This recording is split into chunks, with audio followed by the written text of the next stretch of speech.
ببین ما یه نسلی هستیم که هیچ وقت انتخاب نکردیم که کی به ما حکومت بکنه، اما همیشه هزینه های انتخاب بقیه رو دادیم.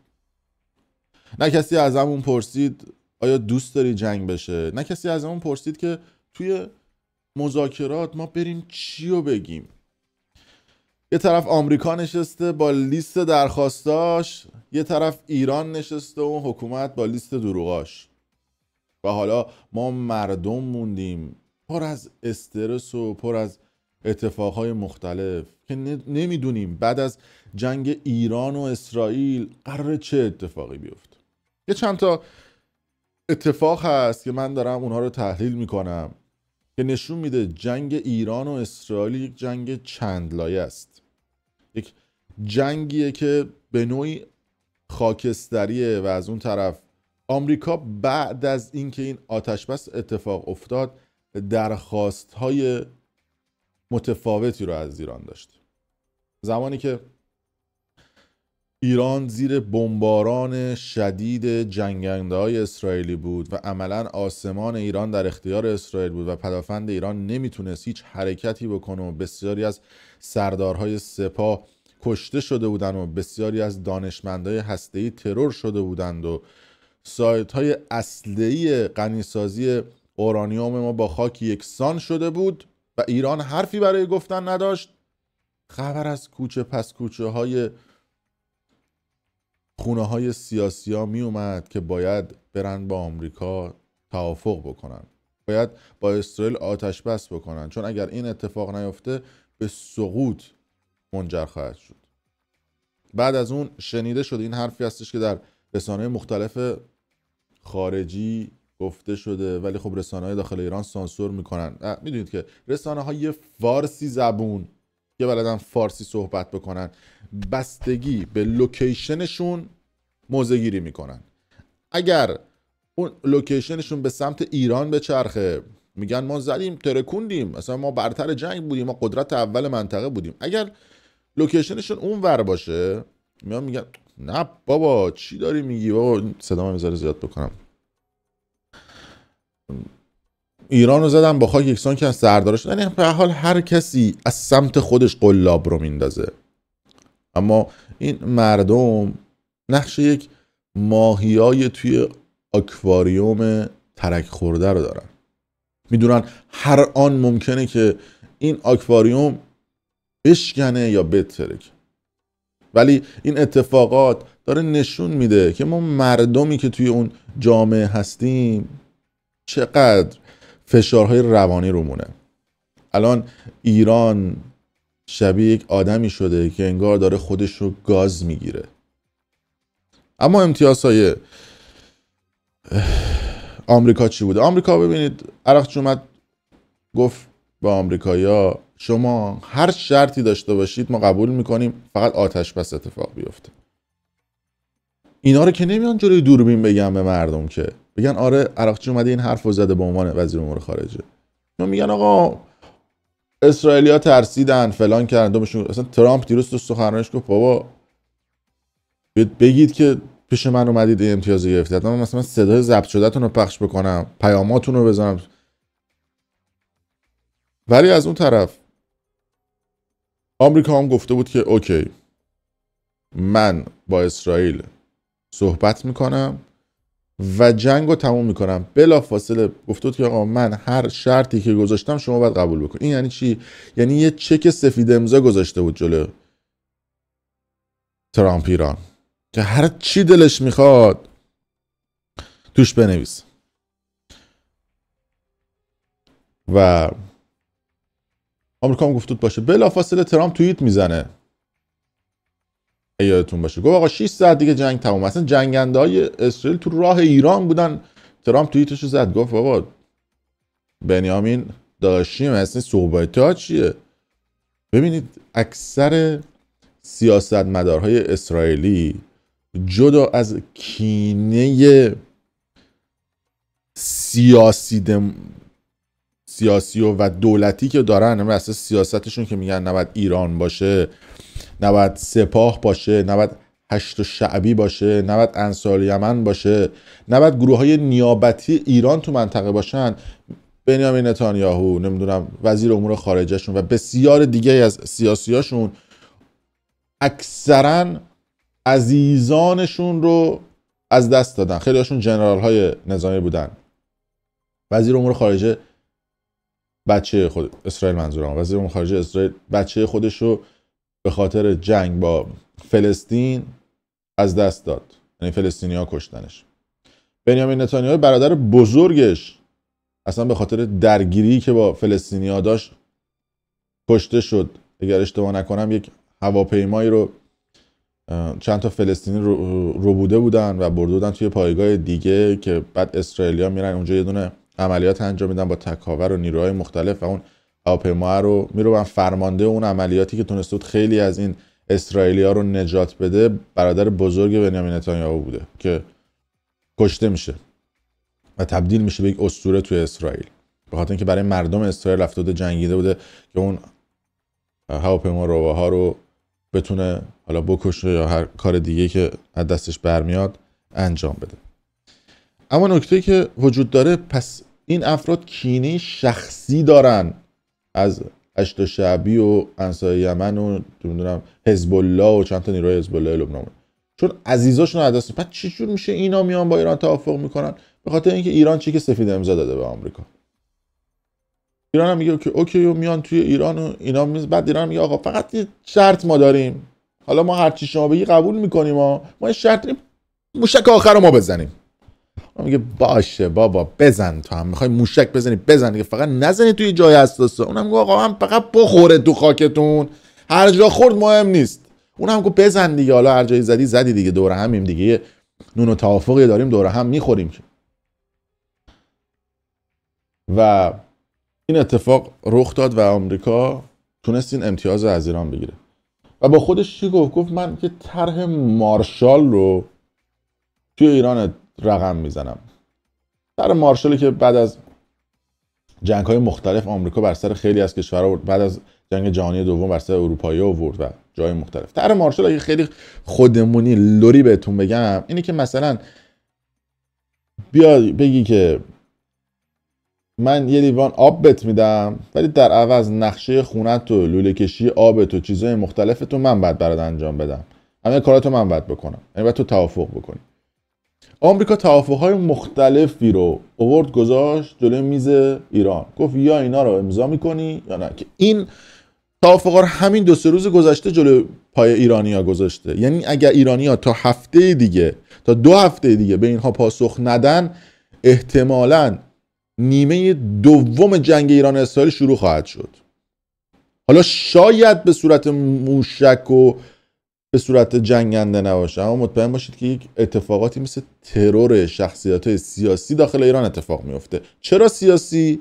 جلوتر بهش میرسیم. آمریکا چند تا پیشنهاد داده به ایران که البته تو روند مذاکرات هم این پیشنهاده هست. اینا تحلیل‌های راننده تاکسی نیست، اینا چیزایی که شما میتونید برید تو رسانه‌ها و جای مختلف هم بخونید. و توی مذاکرات عمان و تو مذاکرات کشور مختلفی که ایران با آمریکا به صورت غیر مستقیم رفت مذاکره کرد تو همین 10-20 روز گذشته، 10-20 روز که شاید بکنم توی 2-3 ماه گذشته اینا رو مطرح کرد. اما مذاکراتی بود که میگفتن ایران توی اتاق نشسته بوده، آمریکایی‌ها توی اتاق، بعد عمانی‌ها اون وسط بودن، پیام اینور انگار مثل زمان قدیم با دود علامت اینجوری بوده. یکی از شرطایی که آمریکایی‌ها داشتن که ایران باید غنی‌سازیشو بیاره زیر 3.7 و یا اصلا 0 بکنه غنی‌سازی اورانیومش رو، و گفته بوده که آقا الان بهش گفته آقا تو میخوای سیستم هسته‌ای داشته باشی برای تولید برق، من این تکنولوژیشو بهت میدم. که حتی عراقچی، ببین اینا هست میگن مرگ بر امریکا، مرگ بر امریکا، سر میز نشستن با آمریکایی‌ها گفتن آقا اوکیه اصلا شما بیاید با ما سیستم هسته‌ای رو بسازید. اینو رسانه‌های خارج از کشور الان دارن سانسور میکنن. رسانه داخل ایران هم نمیتونن بگن، چون اگر بگن آقا خودشون سایه میشن، چون اینا تو مدارس و جای مختلف بچه‌ها گفتن بگید مرگ بر امریکا، بعد بیان بگن آره این شرط تو ایران گذاشته. از اون طرف آمریکایی‌ها این شرط رو نمیان بگن دیگه، چون امتیاز بزرگیه. میخوام بیان بگن که آقا ما داریم این کار رو انجام میدیم. اونا از توافقات سیاسیشون نمیگن، از یه طرف دیگه رسانه‌های اینور آبی هم نمیگن این قضیه رو، میگن ای خب این امتیاز خیلی خوبه دیگه، ای میاد بگید آمریکا داره مشارکت میکنه تو سیستم پروژه هسته دیگه. یعنی اینو عراقچی به عنوان تیم مذاکره کننده رفته به آمریکایی‌ها گفته آقا شما بیاید تو پروژه های ما، هم شما هم اروپایی‌ها شرکت بکنید.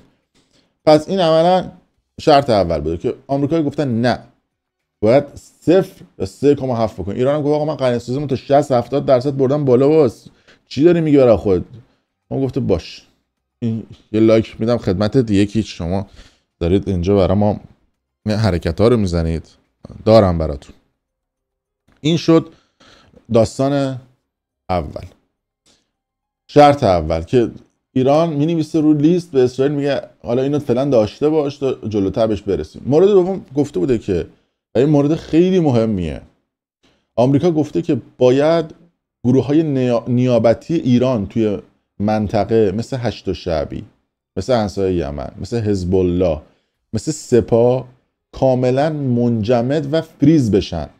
یعنی عملا هیچ کاری رو نتونن انجام بدن. و حتی گفته بوده باید ایران حالا تو اون مرحله که هستش سپاه رو منحل بکنه. چرا؟ چون میخواد بازوهای حمله ایران به سمت اسرائیل رو قطع بکنه. میگه آقا چرا داره به اینا کمک میکنه اینا برن اسرائیل رو بزنن؟ اصلا این توافقی بودی که آمریکا با ایران اومده انجام بده. ایرانی‌ها گفتن که باشه، حالا ما کم کم این کار انجام میدیم، که خود اسرائیل دست به کار شدن و یکی یکی تق فرماندهاشون رو زدن. پس مورد دوم آمریکا نوشت تو لیست برای اسرائیل، گفت آقا این فرمانده سپاه هم داشته باش چون اینا ممکنه که توی منطقه بخوان انجام بدن. ایران قبول نکرد شرط دوم، یعنی انحلال سپاه رو قبول نکرد. این شرط دومشون بوده. شرط سومشون هم این بوده، گفته بودن که هر چی فروش نفت و گاز دارید توی دنیا باید زیر نظر ما باشه، از طریق شبکه‌های بانکی سویفت باشه. اینو هم که دیگه عمرن ایرانی‌ها قبول بکنن، چون انقدر دل و دزد و انقدر مافیای تحریم تو سیستم نفتی مملکتی که ما داریم الان تکلیف رو می‌بینیم دیگه. وقتی عربستانی‌ها دارن کشورشون رو طلا میگیرن، ما الان تو کشورمون پهن هم نمیشه تولید کرد، به خاطر اینکه چند نفر آدم، یه 500 نفر آدم تو منطقه نفتی هن، یعنی دارن دلالی نفتی میکنن. 500 نفر هم که نیستن، 50 نفرن، کل اون مملکت دست 500 نفره ثروتش، و اون 50 نفر هم وصلن به اون سیستم. معلومه که اگه بخوام برن زیر نظر امریکا همه چی حساب کتاب میشه، یه سری اسما میاد بیرون، کی خریده کی فروخته چه جوری پول داده. آمریکا گفته باید من اینو کنترل بکنم که پول چرا که این پولها خرج خرید و فروش سلاح در عراق و یمن و سوریه و لبنان نشه. ایران گفته نه بابا ما الان برای همین اولش مثل شرطی که داده بودن اولین اگه یادتون باشه هفته اول گفتن که ایران پیشنهاد داد که آقا آمریکا بیاد برای ما توی بحث هسته‌ای به جای روسیه، بغل داعش هم روسیه، این کار رو انجام بده. ولی الان داستان از این قراره که این ماجرا و این بازی‌های اصطلاحاً زیر سطحی به این منطقه رسید که گفت آقا هفته اول گفت باش، آمریکا گفت آقا فکر خوبه ما میام مثلا براتون میسازیم، که بعد اومد مصاحبه کرد گفت روند مذاکرات ایران و امریکا خوب پیش رفته. اما چه اتفاقی افتاد؟ قیمت یورو دلار یه دفعه کاهش پیدا کرد. ولی بعد از اون تو هفته‌های بعدی که شرط دیگه اومد وسط، ایران و آمریکا خوردن به بن‌بست. الانم آمریکا گفته بعد بیا بشینی پای میز، یه برگه بهت میدم امضا کنی، سپاه رو بعد فریز بکنی یا منحل کنی یا چیزای مختلف رو بعد منحل بکنی، هسته‌ای هم که هست چیزا مختلف، بیا بعد اینا رو امضا کنی، امتیازا رو بعد بدی برای خرید و فروش نفت. ندی همین آش و همین کاسه است. همین آش و همین کاسه رو شما نگاه بکنید دیگه. یعنی اتفاقاتی که رقم خورد، گفت هسته‌ای بعد امتیاز بدی، ایران نداد، هسته‌ای رو زد. گفت سپاه رو بعد فریز بکنی، انصار چیزای مختلف رو بعد فریز بکنی و اصطلاحاً از کار بندازیشون، نکرد. اومد تق تق سرداری سپاه رو زد، یکی پس از دیگری، ترورهای هدفمند و هوشمند. از اون طرف هم حالا گفته بعد این امتیاز رو بدید، یعنی دوباره این یقه ایران رو میگیره. ببینید من دارم میبینم دیگه یه عده میان از این جنگ، ببین ما مردمان جوکسازی هستیم، یعنی آدمایی هستیم که جوک زیاد میسازیم، اما نکته‌ای که وجود داره اینه که جنگ دیگه شوخی بردار اینه که جنگ دیگه شوخی بردار نیست. الان همه این جلیقه‌های انتحاریشون رو در آوردن، کت و شلوار پوشیدن و دارن مذاکره میکنن. یعنی اون هم یه جنگیه که هر دو طرف باید امتیاز بدن، امتیاز بگیرن. و جایی که موشک حرف میزنه ملت مثل خمپاره میشن و میترکن. اما نکته مهمتری که وجود داره، امروز ایران گفته ما پای میز مذاکره نمیشینیم با آمریکایی‌ها اگه این توافقاتشون باشه. آمریکا هم گفته تازه یه شرط دیگه هم دارم، اینو هم باید در نظر بگیرید. یادم رفت و هم بهتون بگم، باید اسرائیل رو هم، حالا که اینو میگید، بعد اسرائیل رو هم به رسمیت بشناسید. البته میدونه که 100 سال ایران اسرائیل رو به رسمیت نمیشناسه، میگه بهش فلسطین اشغالی، میگه بهش رژیم صهیونیستی، بهش میگه رژیم اشغالی، از این که واژه ایران استفاده میکنه. ولی داره از این کلمه و از این حرف به عنوان یک اهرم فشار استفاده میکنه. اما پس از این اتفاقاتی که تو ایران میفته چیه؟ اگر ایران قبول نکنه بشینه سر میز مذاکره، شما مطمئن باشید که در آینده توی ایران ترورهای سیاسی از الان اتفاق خواهد افتاد. ببین، آمریکا و اسرائیل یه لایه ترورهای جنرالی انجام داد. یعنی سردارای سپاه رو زد، به ضربه شست نشون داد به ایران، چون میدونست و به ایران هم گفته بود. اسرائیل هم همینطور گفته بود که سپاه رو بزن، اونا گفته بودن که برو بابا نمی کنیم این کار رو. حذف کرد، خودش حذف کرد. الان میاد سیاسی ها رو میزنه، کسایی که مخالف مذاکره باشن یا سنگ اندازی بکنن یا فضا رو ببرن به یه سمتی که مذاکره انجام نشه، هر کی میخواد باشه، از بالا تا پایین حذف میکنن و ترورهای سیاسی اتفاق میفته. بمبگذاری و چیزهای مختلفا رو ببینید چه اتفاقاتی افتاد. این پارت اوله. تو پارت دوم اختلال ایجاد میکنن در سیستم های بانکی کشور. بانک ها رو هک میکنن، چیزهای مختلف رو هک میکنن، سیستم های آبی رو قطع میکنن، به خاطر اینکه هرج و مرج اتفاق بیفته و مردم دیگه اعتراض بکنن. ببین، مردمی که الان جنگ نمیخوان، مذاکرات درست حسابی هم میخوان، و وقتی اینا تن به مذاکره ندن، مردم کفری میشن، مردم میریزن توی خیابون ها و نتیجه چی میشه؟ میشه انقلاب. چون دولت نمیخواد تن بده به یک سری از امتیازات و نمیاد هم حرف بزنه، چون انقدر دروغ گفته. مردم هم از اون دولت زیاد خوششون نمیاد، میگن آقا برو امتیاز رو بده، تو که نفت رو نمیاری سر سفره‌های ما، اصلا با یه وعده اومدی، تو که نفت رو نمیاری سر سفره‌های ما هر روز داریم فقیر. ببین، یه صحنه بود، این خیلی حرف پشتش بود. 20 سال دیگه تو کتابای تاریخ الان ما رو مینویسن، 20 سال دیگه به این ویدیوهای ما رفرنس میکنن. اون موقع مثلا امکانات جدیدتر اومده، مثل ما هست که مثلا به ویدیوهای زمان شاه و زمان قاجار و اینا رفرنس میزنیم، اونا هم به ویدیوهای ما رفرنس خواهند زد. یه ویدیو بود همین 15-20 روز پیش، پدافند ایران درگیر بود، جنگنده ها و پهپادهای امریکایی هم داشتن تو آسمون تهران میزدن. یه پیرمرده داشت تخمه میخورد، داشت این صحنه رو میدید. داداش مگه سینما سه‌بعدی تو داری از بالا نگاه میکنی؟ شانس نداری رفیق خمپاره ولم زارت میره توی اون وقت هم خروجیات، حالا بیا درستش بکن. اون دیگه خمپاره تو خروجی چجوری در بیان؟ ببین، اون آدمی که این کار رو میکنه، اولا همه روایت‌های خودشونو میکردن. رسانه داخل ایران میگفتن اعتماد داره به پدافند داخل ایران، و میگه من که نمیزنه. از اون طرف هم میگفت من اعتماد دارم به سیستم اسرائیلی که مردم عادی رو نمیزنه. هر کی سمت خودش قلاب میگرفت. اما اعتماد این ور اون ور ولش کن، مردم دیگه نایی برای ادامه ندارن. اگه تو رفاهن، مگه ایران تو سوئیسه؟